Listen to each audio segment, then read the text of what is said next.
Então, pessoal, boa noite a todos, né? Estamos aqui mais uma vez para uma live, uma aula de geografia, de climatologia geográfica, né? do nosso semestre, o conteúdo relativo a essa disciplina, essa componente curricular, como as pedagogas preferem chamar. Vamos só chamar a atenção, então, das atividades, né? Para vocês manterem em dia as atividades, os mapas mentais, os glossários, os questionários, não deixem acumular, vê se no final de semana aí dá uma acelerada e dá para fechar essas atividades, não deixa serem acumuladas, tá? Então, vamos lá para o nosso quadro, deixa eu chamar aqui a apresentação, deixa eu só abrir, deixa eu cancelar aqui, abrir uma janela. Bom, Gabriel, sempre que eu estiver apresentando aqui, alguém quiser entrar, alguém tem que me chamar, porque eu não consigo enxergar. A tela que fica aberta para mim é só a tela da minha apresentação. Então, não fiquem tímidos em interromper a aula, não. Seja por dúvida, seja porque tem alguém querendo entrar, tá? Não deixe me chamar a atenção. E, Gabriel, se eu estiver muito acelerado também, você me avisa para eu dar uma desacelerada, tá? Então, só para iniciar, a gente vai falar aqui um pouquinho sobre a aula anterior, né? Na aula da semana passada. Então, na aula anterior, né, o que a gente viu, né, na aula anterior, a gente falou, terminou falando dos fatores do clima, né? Os fatores que ainda faltavam ser comentados. Então, a gente falou sobre a latitude, né? Falamos sobre a altitude, nós falamos sobre o relevo. Relevo entra junto aqui com altitude, né? Sobre continentalidade, a distância do nível do mar, e a maritimidade, a proximidade das massas d'água, né? Depois a gente falou em El Niño e Laninha, tá? E na aula de hoje, o roteiro para a aula de hoje, nós vamos falar em movimentos atmosféricos. Tá? Então, antes da gente já começar a falar dos movimentos atmosféricos, a gente tem que lembrar quais são os fatores que estão envolvidos nos movimentos atmosféricos. Tá? Então, nós havíamos já comentado em aulas anteriores que a Terra é uma esfera, e por ela ser uma esfera, a posição com que os raios solares atingem, né, a Terra faz com que a gente tenha uma desigual distribuição de calor, né? Então, a gente sabe que tem algumas áreas que são mais quentes e tem áreas que são mais frias. E que o fato do ar atmosférico ser mais quente ou mais frio determina o que a gente chama de pressão atmosférica. Então, a pressão atmosférica, né, é o peso do ar sobre a superfície, e nós sabemos que essa pressão atmosférica se dá principalmente por causa da temperatura, né? Então, se o ar está frio, ele exerce mais pressão, se o ar está frio, mais quente, ele fica mais leve, a tendência dele é subir.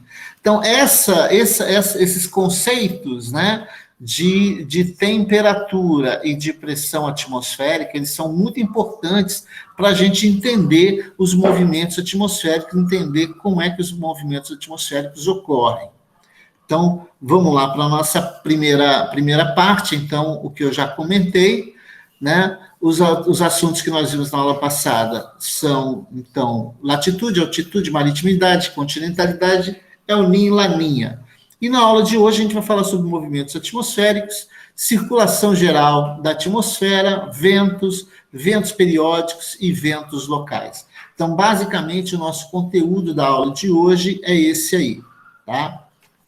E a gente começa falando que esses movimentos atmosféricos, eles obedecem ou eles seguem diferentes escalas, tanto de espaço como escalas de tempo.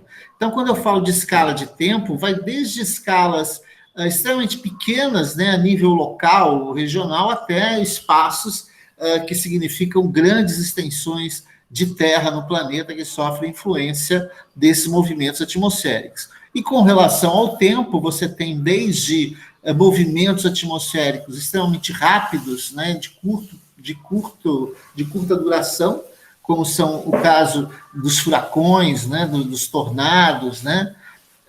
Então, você tem essa diferença de escala, tanto de espaço, de ocorrência no espaço, quanto de tempo, né, de resultante de tempo. Os movimentos, então, atmosféricos são resultado da diferença de pressão atmosférica entre dois pontos.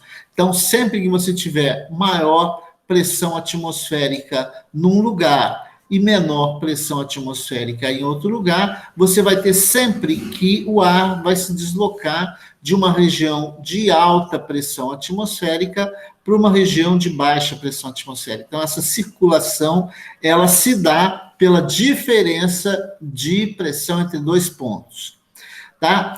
Esse movimento do ar, ele está sujeito a dois tipos de forças que a gente chama. As forças primárias. Quais são essas forças primárias? A própria força da gravidade, né, que é a força que o centro da Terra exerce sobre nós, que faz com que nós fiquemos presos nessa esfera que a gente chama de Terra, a flutuação térmica, ou seja, a flutuação do ar em função da temperatura, os gradientes horizontais de pressão, ou seja, a diferença horizontal de pressão de um lugar para o outro, de um lugar de alta pressão para o outro lugar de baixa pressão, e fatores secundários, que são as forças de atrito e as forças de Coriolis. As forças de atrito, vamos imaginar o seguinte: se você está numa região onde a superfície é plana, o ar que se desloca sobre ela vai ter menor atrito, consequentemente, a tendência do vento é aumentar, porque você vai tendo um aumento, né, ele não sofre qualquer tipo de resistência do terreno. Agora, se você, ao contrário, você tiver uma região, né, de relevo mais acidentado, ou uma região com floresta, alguma coisa do tipo, o vento vai sofrer essas turbulências em relação à sua movimentação. Isso faz com que você tenha menor, né, esse fator, ele se torne menor no movimento do ar atmosférico. As forças de Coriolis, como a Terra é uma esfera, ela gira de oeste para leste, né? Ela gira nesse sentido. Então, existe uma tendência de que todas as massas de água ou massas de ar que estão no hemisfério norte, elas se desloquem, né, em função da força de movimentação da Terra, no sentido anti-horário no hemisfério sul, tá? E no hemisfério norte, nós temos o sentido anti-horário, aqui minto, aqui está errado. E é anti-horário, tá? Aqui é horário, né? Aqui você tem que é horário no hemisfério norte. Então, aqui você segue o ponteiro dos relógios e aqui você vai ao contrário dos ponteiros dos relógios. Oi? Fiquei confuso. Aonde que é horário e aonde que é anti-horário? Perdão. Ele é horário no hemisfério norte e anti-horário no hemisfério sul. Deixa eu colocar aqui de novo, né, lá na nossa página inicial, só para fazer um desenho melhor.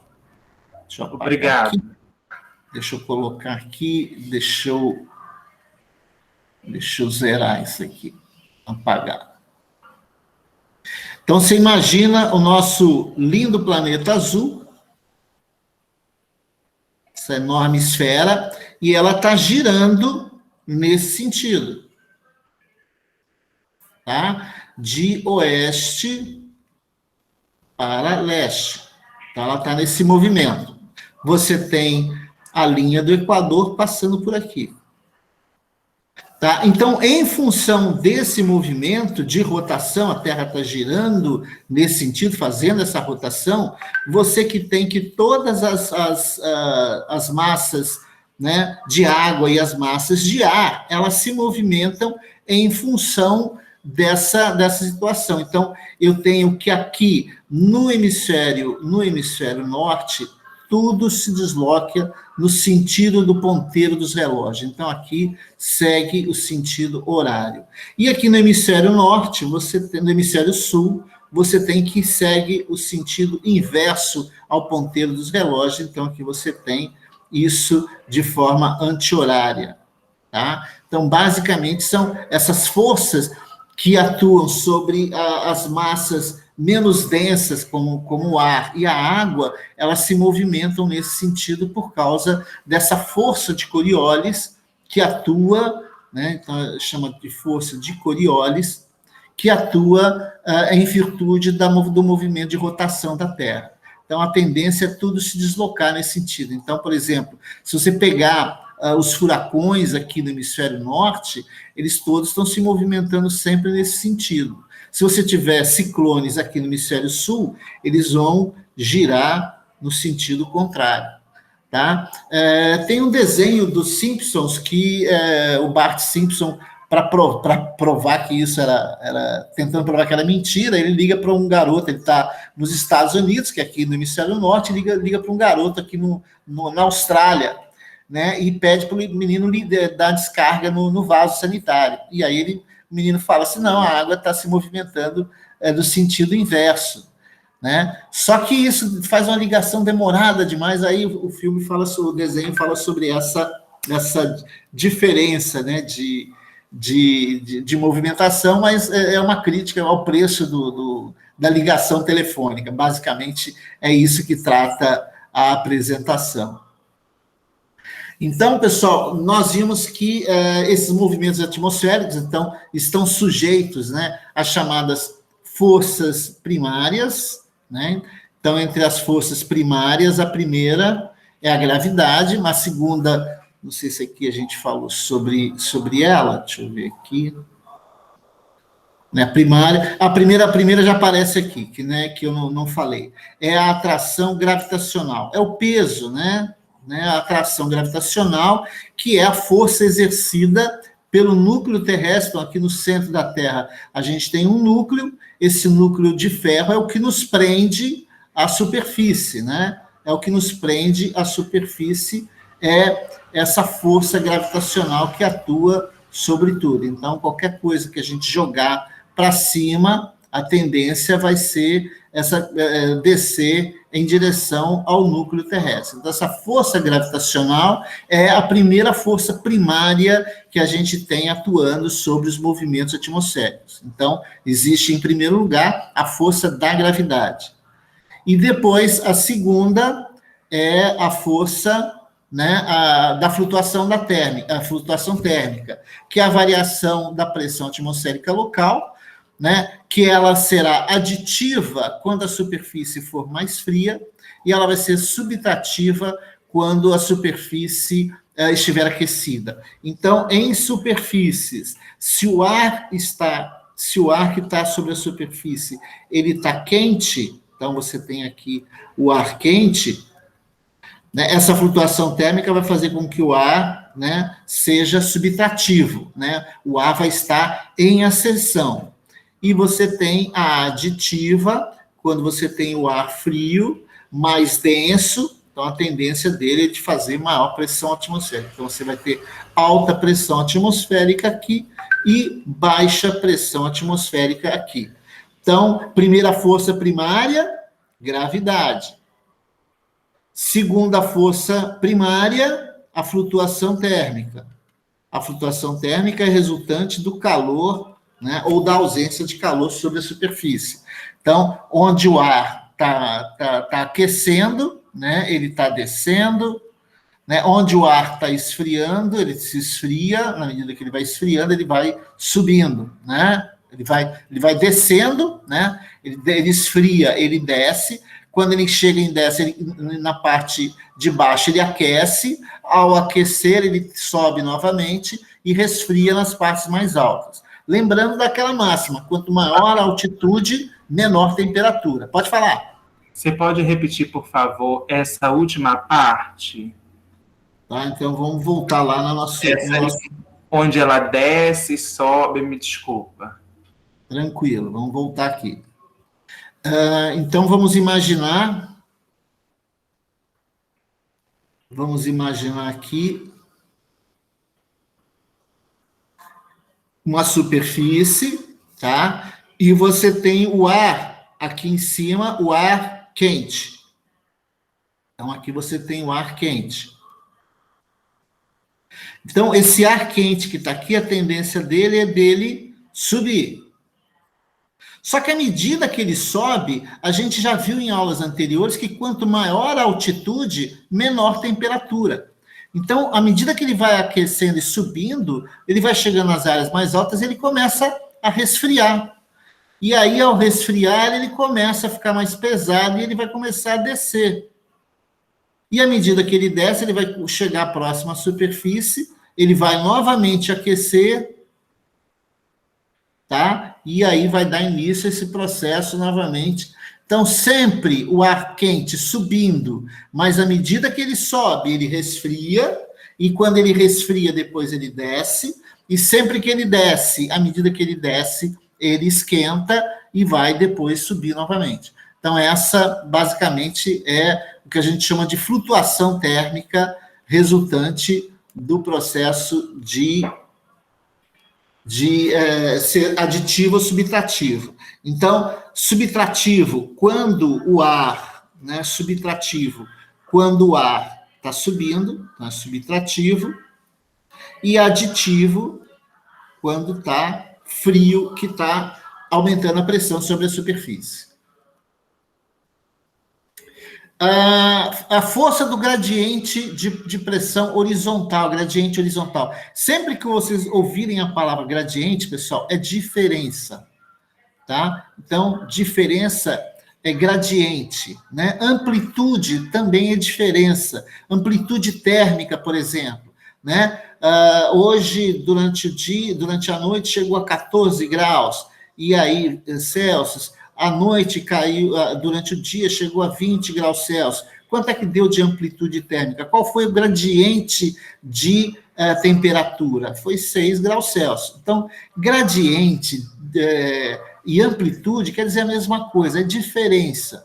Tá? Então, quando a gente fala de força do gradiente horizontal de pressão, é quando o mesmo esquema que a gente falou. Ar frio num lugar, ar quente no outro, né? Vamos colocar novamente as cores aqui. Ar quente, ar frio, pressão, ar quente, ascensão. Então, quando você tem dois pontos com diferenças de pressão, alta pressão atmosférica, baixa pressão atmosférica, você cria um gradiente horizontal de pressão, ou seja, você cria uma diferença de pressão. Então, a tendência do ar vai ser se deslocar das regiões de alta... minto, pessoal, aqui está errado, aqui eu errei. Aqui é baixa pressão atmosférica e aqui é alta pressão atmosférica. Sempre ar frio, mais pesado, alta pressão atmosférica. Ar quente, mais leve, baixa pressão atmosférica. Então, o ar sempre vai se deslocar das regiões de alta pressão atmosférica para as regiões de baixa pressão atmosférica. Isso a gente chama de vento. Então, o vento, né, que é resultante dessa diferença de pressão, desse gradiente de pressão, indica se há ou não movimento de um lugar para o outro e qual o sentido do movimento.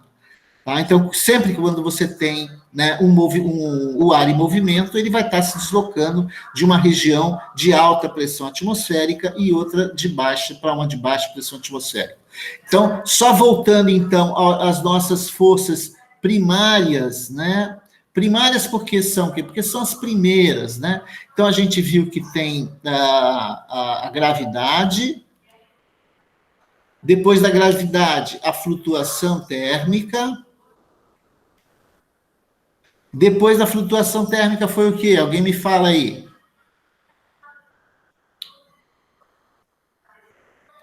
Gradiente horizontal.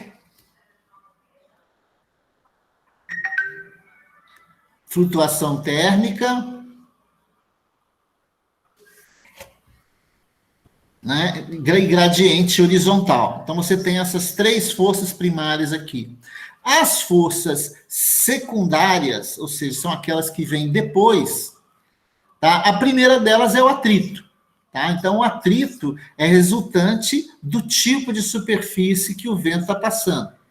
Então, se o vento está passando em cima de uma área, né, menos rugosa, mais lisa, a tendência dele é de ir aumentando a velocidade, porque não encontra nenhuma barreira, né? Então, esse atrito aqui que você tem com o terreno vai determinar a força desse vento.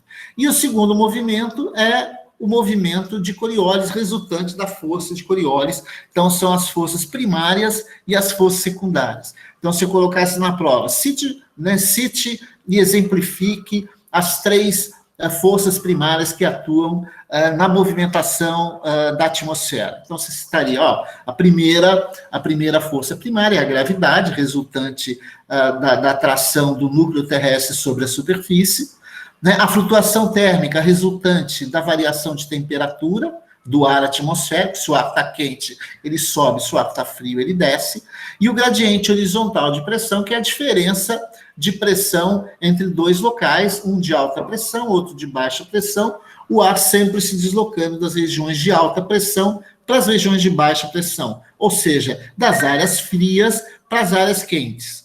As forças secundárias, por sua vez, são a força de atrito e a força de Coriolis. A força de atrito é resultante da passagem do vento sobre superfície mais rugosas, que tendem a diminuir a velocidade do vento, assim como partes planas, onde o vento, não encontrando qualquer tipo de barreira, ele aumenta a sua velocidade. A força de Coriolis determina, né, desvios em função da rotação da Terra. Então, essas são as forças primárias e secundárias que atuam na movimentação atmosférica. Deixa eu subir aqui. A força de Coriolis, então, ela é perpendicular à direção do movimento, no sentido oeste, no hemisfério sul. O ar será desviado para a esquerda, e no hemisfério sul, no hemisfério norte, o desvio se dá para a direita. Então, novamente aqui, a nossa Terra, tá? A linha do Equador. Então, no hemisfério sul, o ar será sempre, né, sofrer um deslocamento para oeste, né, para oeste, tá? E no hemisfério norte, ele vai dar para o leste, ou para a direita. Tá? Então, esse desvio é resultante do movimento de rotação da Terra. O movimento de rotação da Terra é o movimento que a gente gira, né, ao redor do nosso próprio eixo, e ele dura aproximadamente 23 horas, 56 minutos e 48 segundos. Então, esse tempo aqui, né, de 23 horas, 56 minutos e 48 segundos, a gente arredonda para 24 horas, tá? E o resultado é que de 4 em 4 anos, essa diferença a gente aumenta um dia no mês de fevereiro. Então, a gente tem, no dia 29/2, no ano bissexto, um ano com 366 dias, por causa do movimento de rotação. Alguma pergunta? Wagner, Pode falar. Pode falar. Só para Se os alunos estão conseguindo ver Edilane bem, porque o Daniel comentou aqui que não está vendo, eu acho. Deixa eu falar com a galera. Galera, está tendo algum problema de visualização da apresentação, galera? Pode falar, Léo. Tô vendo sim, Wagner. Tá tranquila a apresentação? Tô vendo aí. Daniele, Vanderlei, Dani. Tranquilo, professor, tranquilo. Também tô vendo. O problema está sendo com o Daniel. Não, tudo bem, então. Me parece que ele não estava conseguindo ver a intérprete. O Edilane, ele pediu para ver se você consegue se afastar um pouquinho mais, para ele te enxergar melhor. Isso, ele está dizendo aqui que melhorou. Obrigado, tá, Wagner? Era só para fazer esse ajuste. Tranquilo, tranquilo. Tá, joia. Então, vamos lá. A força de Coriolis, então, que a gente comentou. Os movimentos atmosféricos, então, eles se dão sempre, né, em função da desigualdade espacial e temporal, né, da irradiação solar. Então, como eu falei para vocês, a Terra, né, ela é esférica, e por ela ser esférica, a distribuição de calor, né, e o tempo que essa região recebe de calor é diferente. Então, essa desigualdade na distribuição de luz e calor, né, o ideal seria que a Terra fosse um cubo. Se ela fosse um cubo, nós teríamos aqui, né, então, América do Norte, América do Sul, e aí nós teríamos a distribuição, a luz e o calor chegaria exatamente igual. Mas como é uma esfera, nós temos desigualdade nessa distribuição de luz e calor, tá? Os fluxos de energia, né, vão ser sempre das áreas mais frias, de maior pressão atmosférica, para as áreas mais quentes, de menor pressão atmosférica. O transporte de calor, então, ele se dá por fluxo de massa, devido ao aquecimento diferencial e aos movimentos oceânicos. Então, aqui, por exemplo, a gente vê, quando o ar está mais frio, se observa que as moléculas que compõem o ar atmosférico, elas estão mais próximas uma das outras. À medida que ela vai aquecendo, né, essas moléculas vão se afastando mais, né, e ao se afastar mais, o ar fica menos denso, e a tendência dele é de subir. Então, sempre esse movimento, né, de subida e descida do ar atmosférico, e, é claro, esse movimento vai se dar, né, de forma vertical, né, você tem a subida e a descida, mas isso influencia na superfície na medida que você tem esse deslocamento do ar atmosférico das regiões de alta pressão para as regiões de baixa pressão, das regiões frias para as regiões quentes.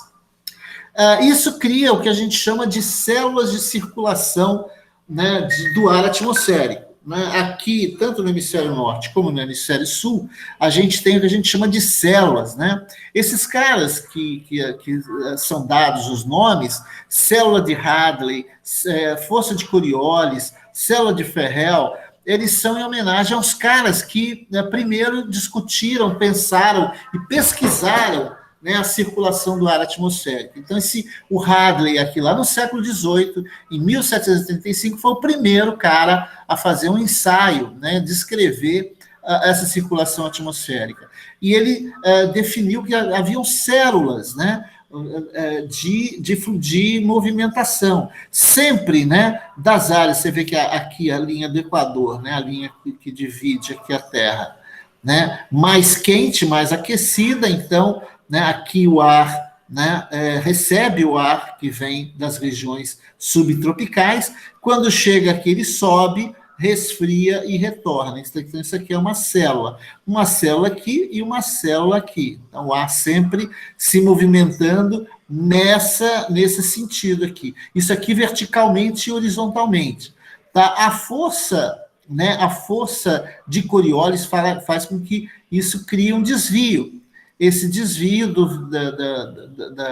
devido ao movimento de rotação da Terra, devido à força de Coriolis. Depois aí a gente vai ter aqui novamente das regiões, né, das regiões subtropicais para as regiões polares. Então aqui eu tenho outra célula, são as células de Ferrel, né? As células de Hadley, quer dizer, né?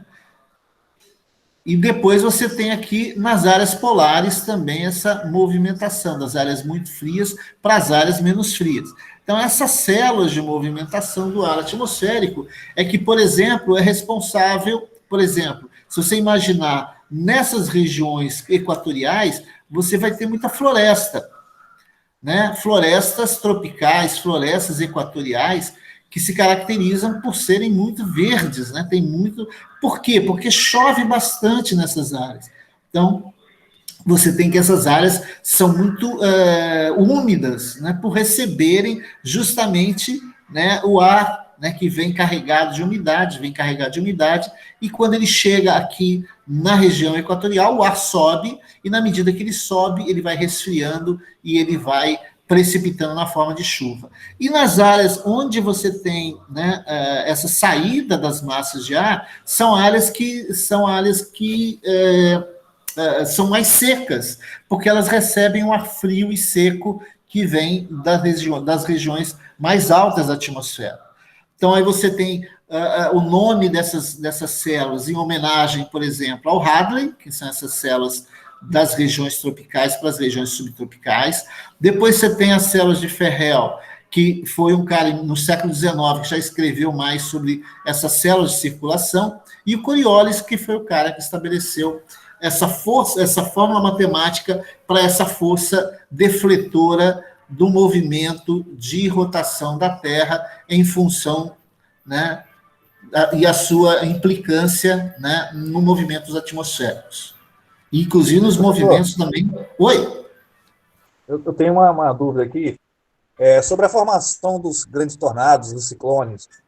O que diretamente está implicado a formação deles?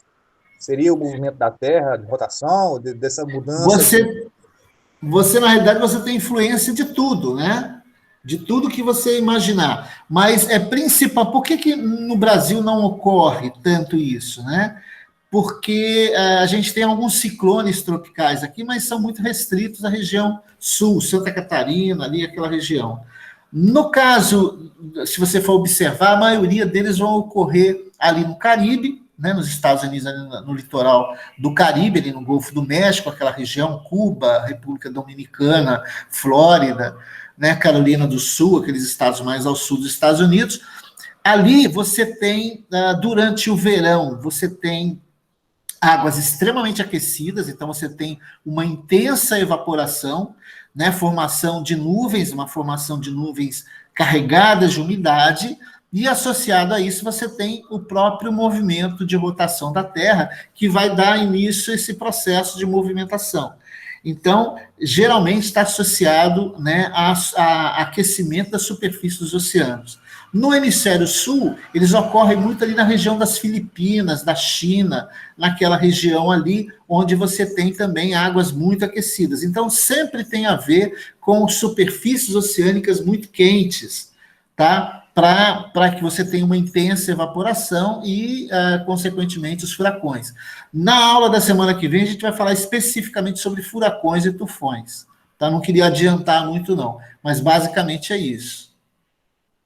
Então, pessoal, aqui nós temos as células, então você imagina que aqui a gente está na linha do Equador, então você tem, né, o ar, né, recebendo o ar úmido vindo das regiões subtropicais, né, esse ar quente ele vai subir, na medida que ele sobe, você vai tendo que ele vai precipitar na forma de chuva, então você vai ter chuvas intensas na região equatorial, né, e na medida que o ar está subindo, ele começa a resfriar, e quando ele resfria, ele começa a retornar, tá? E aí, no final aqui você tem uma força, né, que a gente chama corrente de jato, né?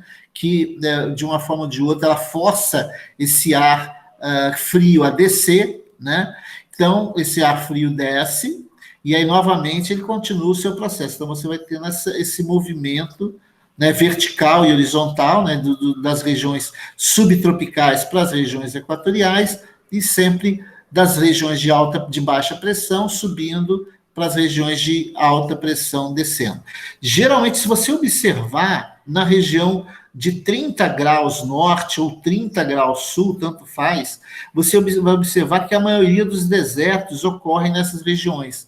Porque, na medida que o ar está subindo e ele está descarregando toda a sua umidade, e essa umidade está precipitando na forma de chuva, quando ele retorna muito seco, né? Ele retorna muito seco, então essa região se torna muito seca.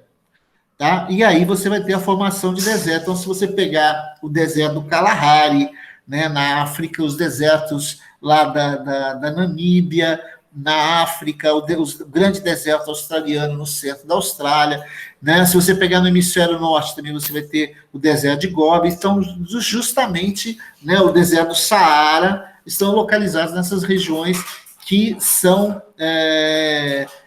geradoras né, o ar vai estar saindo daqui, mas ele sai seco, né, porque o ar frio está descendo, né, o ar frio está descendo, exercendo uma alta pressão, mas à medida que ele vai caminhando, ele vai ganhando umidade, quando ele chega nas outras regiões, então aí na região de 60 graus norte, você já tem mais chuvas, porque você tem novamente, né, o ar subindo, na medida que ele foi ganhando umidade, ele foi subindo, né, aquecendo, né, e aí ele retorna novamente. Então, essas duas células de Hadley, que vai da linha do Equador até por volta de 30 graus sul e 30 graus norte, então, para cá, né, 30 graus sul, né, você tem as duas células de Hadley, o nome é em homenagem ao primeiro cara que escreveu alguma coisa, depois aí as células de Ferrel, ocorre aqui entre 60 e 30 graus norte e 60 e 30 graus sul, tá? E depois você tem as células polares, que vão de 60 até 90 graus norte e 60 graus, 90 graus sul. Então, você tem essas três células aí que se formam em função dessa movimentação do ar atmosférico, né, que vai gerar os chamados ventos. Mas, como o colega de vocês colocou, né, quando essa movimentação sofre alguma influência de outros fatores, como, por exemplo, o aquecimento anormal das águas, né, isso aumenta bastante a umidade atmosférica, e isso pode provocar os chamados furacões e tufões. A única diferença no nome é que o furacão é só para ventos extremamente rápidos e úmidos e chuvas no hemisfério norte, na região ali do Caribe e no oeste dos Estados Unidos, e quando é no sul, na região ali das Filipinas e do Japão e da China, é tufão. Então, o nome é só questão de localização. A força de Coriolis, elas originam os ventos predominantes em cada faixa longitudinal. Então, aqui, por exemplo, você tem os ventos de Alísio, tá? Esses ventos de Alísio são ventos que vêm de Nordeste, tá? Então, são os ventos de Nordeste que sopram no litoral, e você tem os Alísios de Sudeste, né, que sai do Sudeste, que são ventos que sopram, todos eles sentidos sempre para as regiões equatoriais, para a região mais quente, tá? Então, nos trópicos e no Equador, os ventos alísios de Nordeste, no hemisfério Norte, e de Sudeste, no hemisfério Sul. Então, aqui você tem os alísios de Sudeste, e aqui você tem os alísios de Nordeste. Entre os trópicos e as faixas extratropicais, então os trópicos são mais ou menos aqui, né? Depois aí você tem as regiões polares. Nessas regiões aqui, você tem ventos de oeste, na região extratropical, e na polar, os ventos de leste. Nas transições, ou seja, na passagem de uma região para outra, você tem o medo dos navegantes da época do descobrimento do Brasil, as chamadas calmarias, né? Todos os navegantes dessa época que dependiam dos ventos para a movimentação das caravelas, eles tinham medo danado de calmaria, porque as calmarias eram regiões onde não tem vento nenhum, né? O mar fica completamente parado, e nessas regiões de transição, né, que são essas regiões, né, de passagem de uma célula para outra, né, não tem vento ou fica tudo parado. Então, essas calmarias eram evitadas, essas regiões de calmaria, porque eram regiões que não tinham vento e os barcos precisavam de vento. Então, muitas vezes você tinha que remar mesmo, né, puxar os barcos na frente para sair daquela região de transição ali.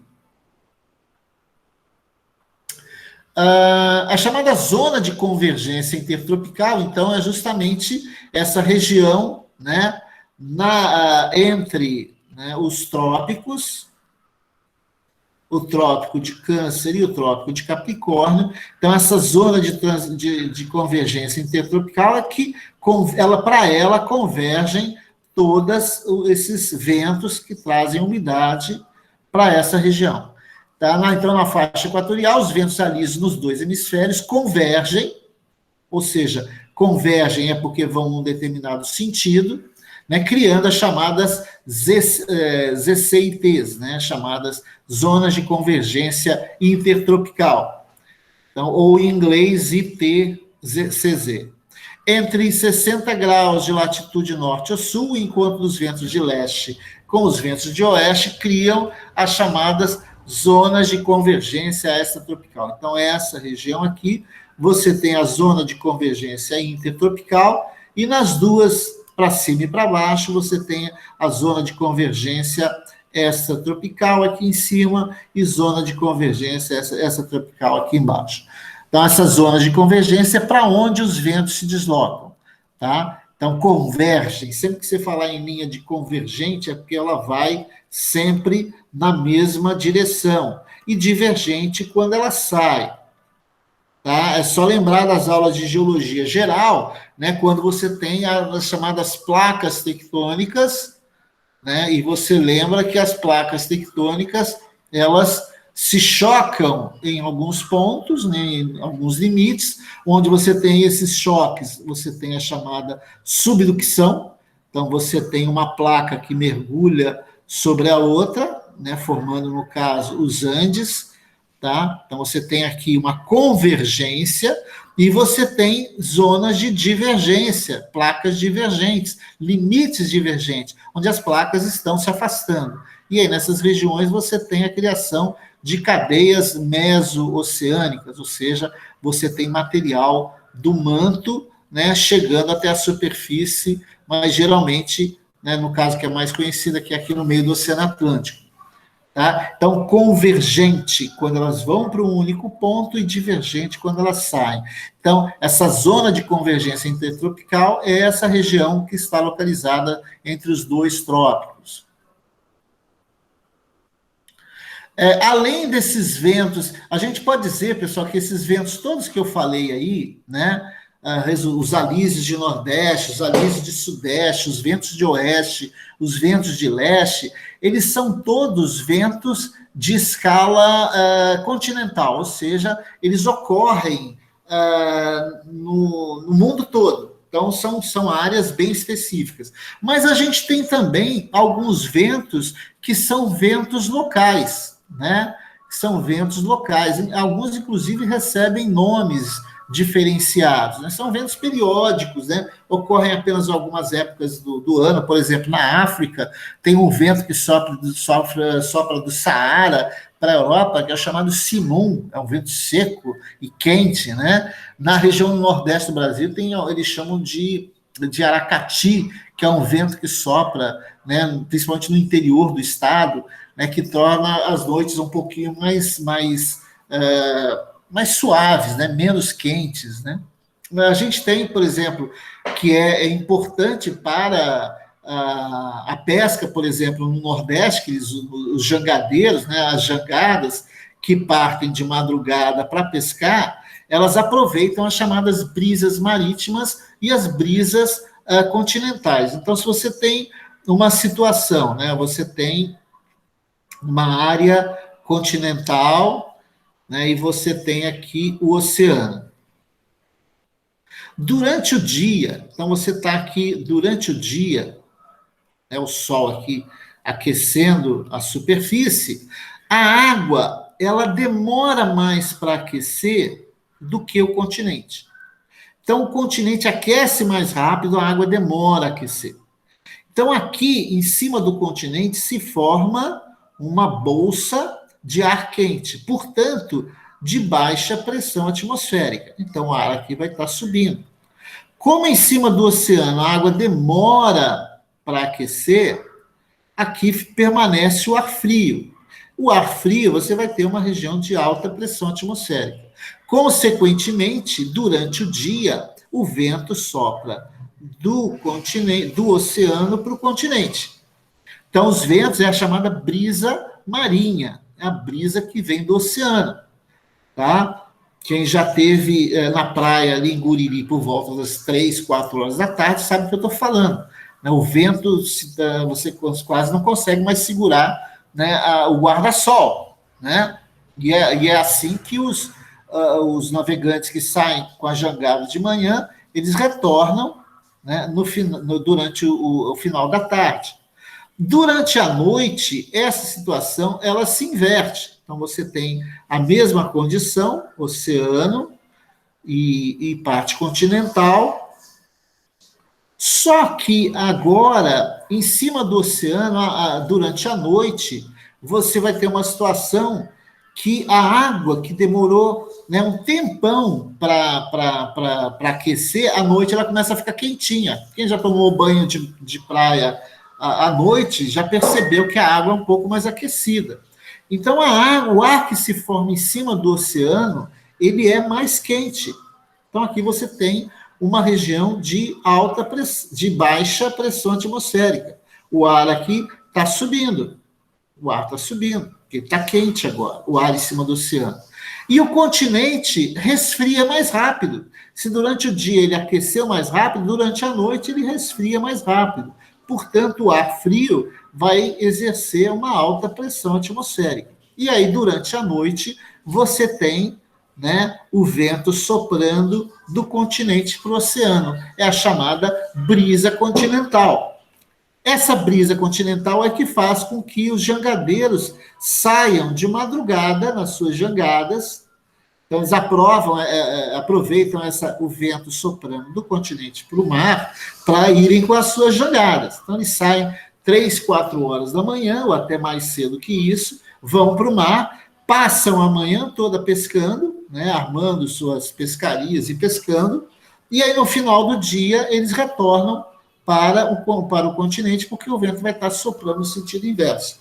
Então, isso aí, esse processo, né, durante o dia, né, do vento soprar da área oceânica para a área continental, né, e durante a noite você tem o inverso.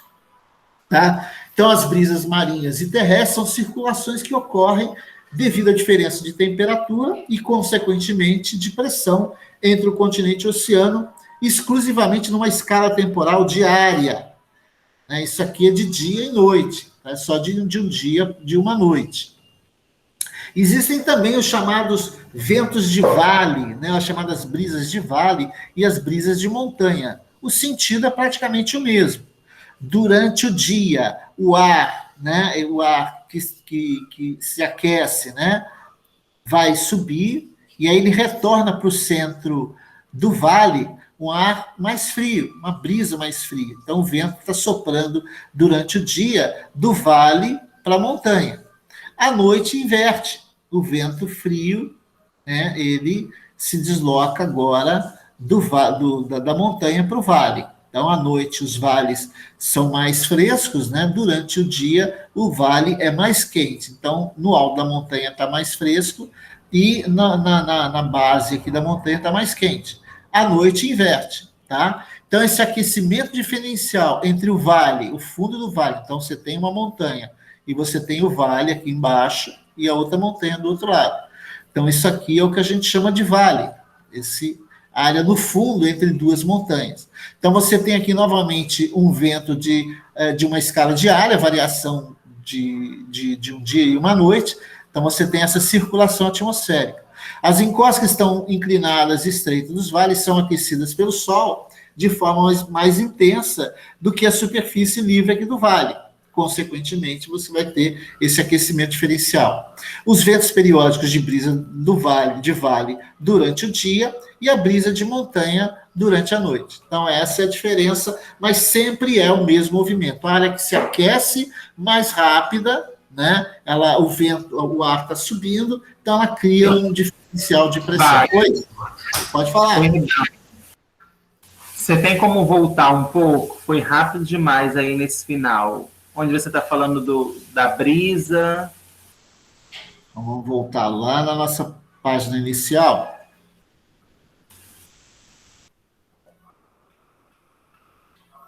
Deixa eu apagar aqui.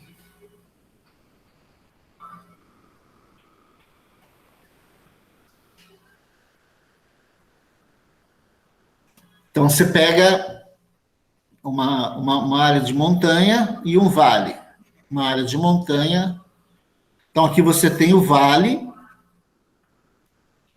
né? Então, você tem que, durante o dia, então, a situação aqui, durante o dia, você tem que a região do vale, ela recebe mais calor, então, aqui você tem o ar quente aqui, né? O ar quente nessa região, então você tem maior insolação, você tem o ar quente, deixa eu colocar em vermelho aqui, o ar quente nessa região.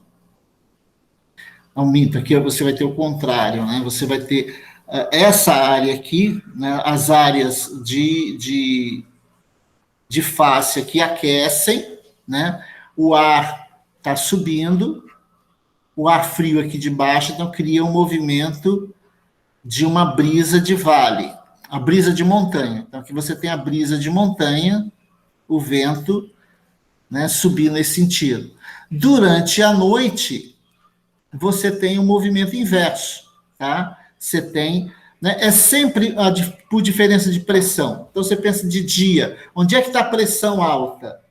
Né? Onde é que está a pressão alta, onde é que está a pressão baixa? Então, durante o dia, você tem a pressão alta, né, no fundo do vale. Então, você tem o vento se deslocando para as encostas. Durante a noite, se inverte. Tá? Durante a noite, se inverte. Tá? Então, você sempre tem que pensar baixa pressão atmosférica, área quente, e alta pressão atmosférica, área fria. Então, sempre vai ter esse deslocamento de ar dessa região, né, aqui no fundo do vale à noite, né? Deixa eu acertar aqui.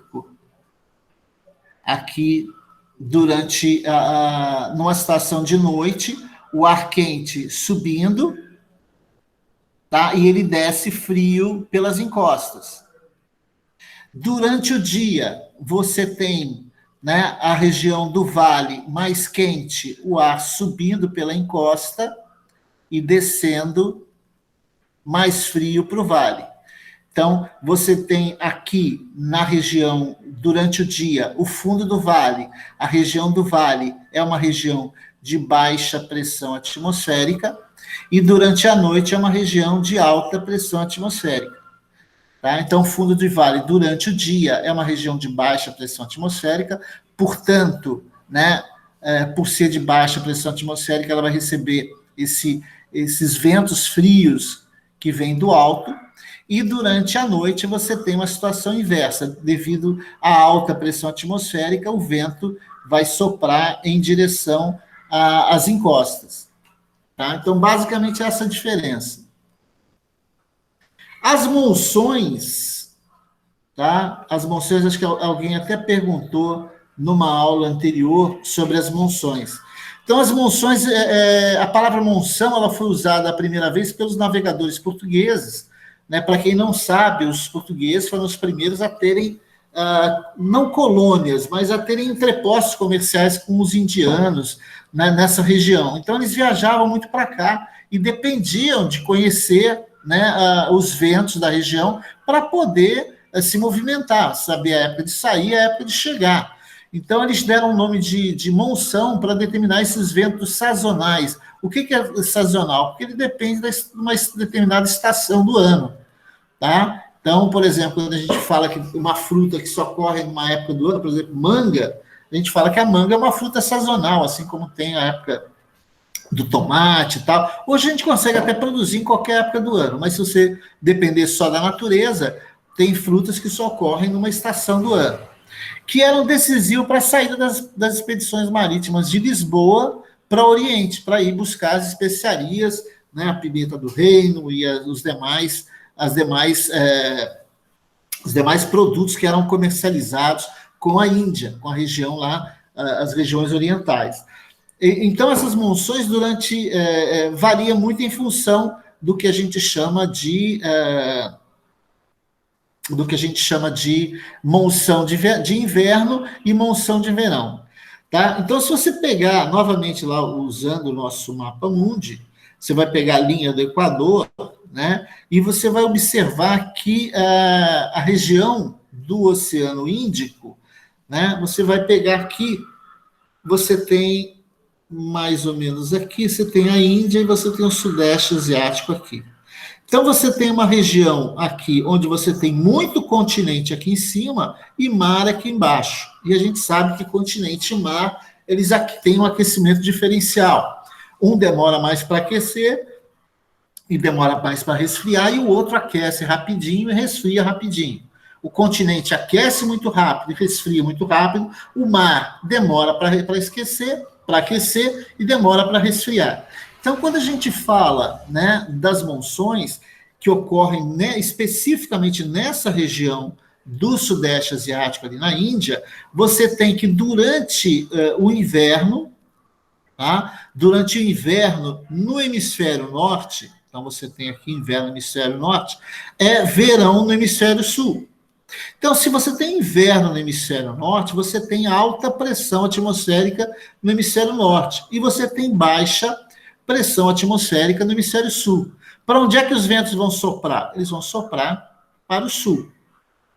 E eles vão ser ventos secos, porque eles saem do continente, tá? Vão do continente para o mar. É o período de estiagem, é o período seco do ano. Você vai ter menos chuva, menor pluviosidade. Quando você tem os outros 6 meses, a situação inverte. Agora você está ali, ó, na Índia, Sudeste Asiático, e aí você tem verão no hemisfério norte e inverno no hemisfério sul. Inverno no hemisfério sul vai significar alta pressão atmosférica no hemisfério sul. E no hemisfério norte, baixa pressão atmosférica. E aí os ventos vão soprar do oceano para o continente. Então você vai ter o vento soprando nessa direção.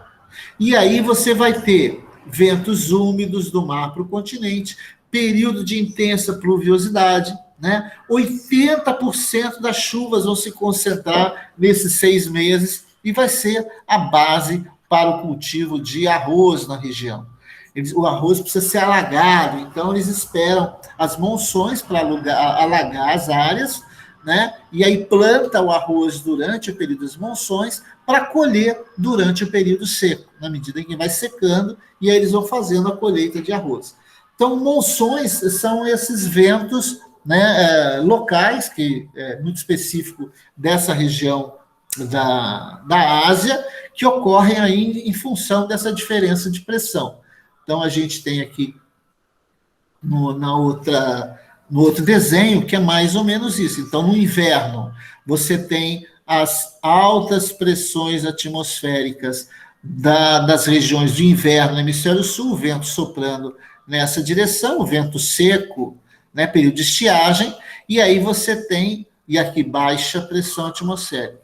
No inverno, no verão, você inverte, você tem baixa pressão atmosférica no continente e você tem alta pressão atmosférica no sul. E aí o vento soprando, né, carregado de umidade dessa região para cá. Então, os portugueses tinham que saber isso perfeitamente, porque a melhor época para viajar para lá seria no verão do hemisfério sul, porque eles aí aproveitariam os ventos para empurrar suas caravelas para essa região. Tá? Então, basicamente, pessoal, na aula de hoje, né, esse era o nosso conteúdo para essa aula de hoje. Então, aí eu estou aberto às perguntas que vocês queiram, né, fazer aí. Pode falar, ô Leonardo.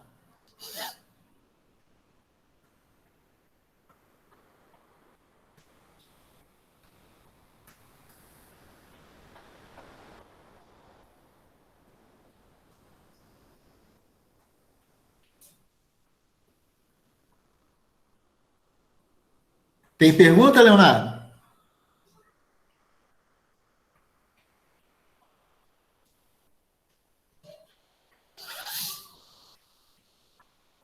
Os outros também podem fazer perguntas, tá, galera?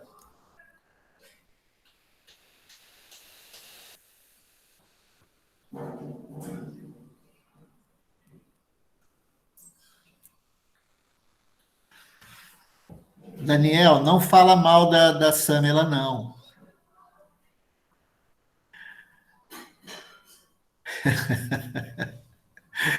Criticando aí a Samela. Pessoal, se não tiverem perguntas, a gente pode encerrar a nossa aula de hoje, porque o horário já foi terminado. Mas fiquem à vontade para fazer perguntas. Novamente, lembrá-los das atividades, não deixem acumular as atividades, façam as atividades, tá? Não deixe acumular, não. Se não houver perguntas, pessoal, pode falar, Vanderlei.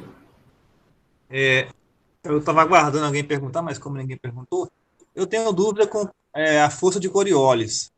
Ah, Eu fiquei com as dúvidas, eu não consegui entender muito não sobre força de Coriolis. então, deixa eu voltar lá no nosso quadro. Deixa eu voltar. Aqui não, aqui prefiro não. Melhor a gente pegar lá na...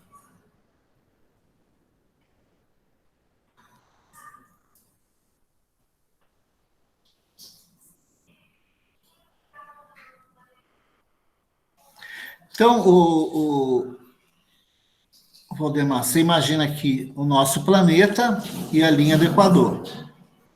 A Terra, ela gira nesse sentido, correto? Está girando daqui para cá. Tá? De oeste para leste. Tá? Então, você tem aqui...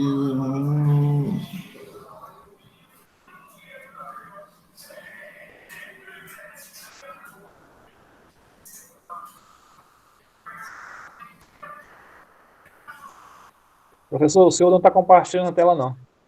Ah, não estou não, peraí.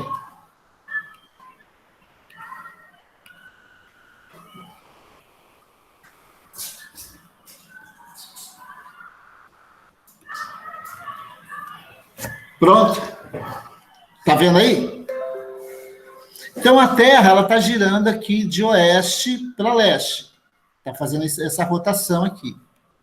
Então, tudo que tem de ar e água, é claro que isso não acontece para os continentes, que eles é um material mais denso, né? Você tem maior densidade, então não influencia nos continentes. Mas as massas que são mais maleáveis, no caso a água e o ar atmosférico, sofrem influência desse movimento de rotação, desse movimento que a Terra executa. Então, a Terra ela tem um eixo, e ela está girando ao redor desse próprio eixo. Então, a Terra está fazendo esse movimento aqui, está girando. Em função desse movimento, nós vamos ter que, tanto o ar como a água, eles vão se movimentar, né, no hemisfério norte, seguindo o ponteiro dos relógios, no sentido horário, e no hemisfério sul, no sentido anti-horário.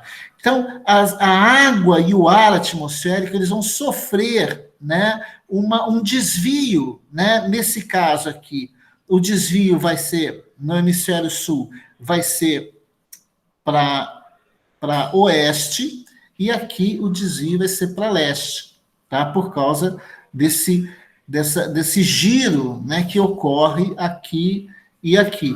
Então, essa força de Coriolis, né, que vai determinar que os ventos, os alísios, sofram esse desvio, né? Por que o vento não é assim? Né? Por que o vento não é direto de sul para norte ou de norte para sul? Por que o vento ele não é né, vamos dizer, é errado falar isso, mas ele não é vertical. Por que ele não é norte-sul? Por que ele não tem esse movimento norte-sul, né, ou sul-norte aqui? Né? Porque ele sofre esse desvio. Esse desvio é provocado por causa dessa força que atua no planeta, dessa força chamada força de Coriolis.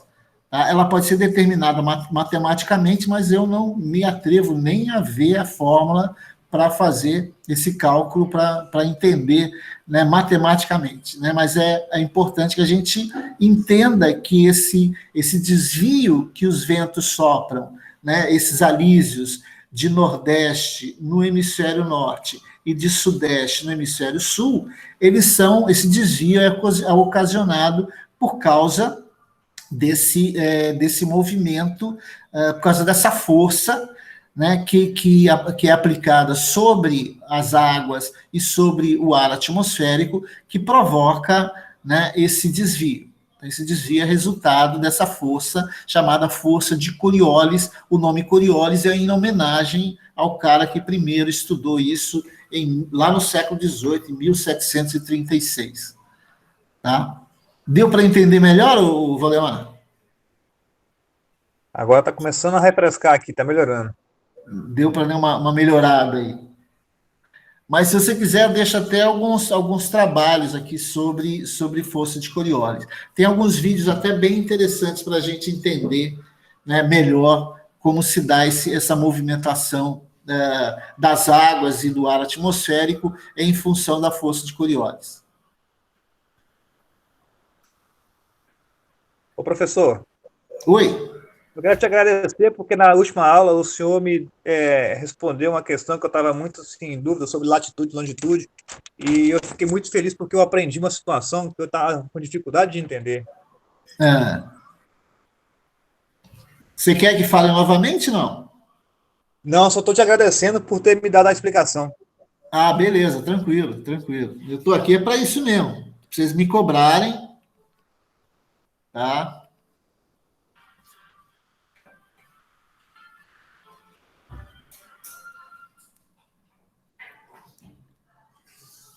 Tranquilo, galera? Posso encerrar aqui a aula? Dar uma boa noite para vocês, desejar a vocês uma semana muito produtiva. Wagner, antes de você encerrar a aula, deixa eu só dizer para os alunos, né, que essa nova intérprete que está aqui na sala com a gente é a Edilane, que é a intérprete de Libras que vai passar a acompanhar as aulas do Daniel também, né? Por algumas questões, a Samela não vai mais atuar no campus Nova Venécia, e aí, a partir de hoje, ela está sendo substituída pela Edilane. Então, só para vocês saberem também, né, dessa mudança, porque a partir de agora, vocês vão ver também ela aqui sempre junto com a gente, né? Se você tivesse me lembrado antes, Gabriel, eu tinha até no início da aula comentado isso, é porque eu nem lembrei. Não, tudo bem, sem problemas. Pessoal, boa noite, então, a todos. Até a próxima terça. Um abraço, boa noite. Boa noite.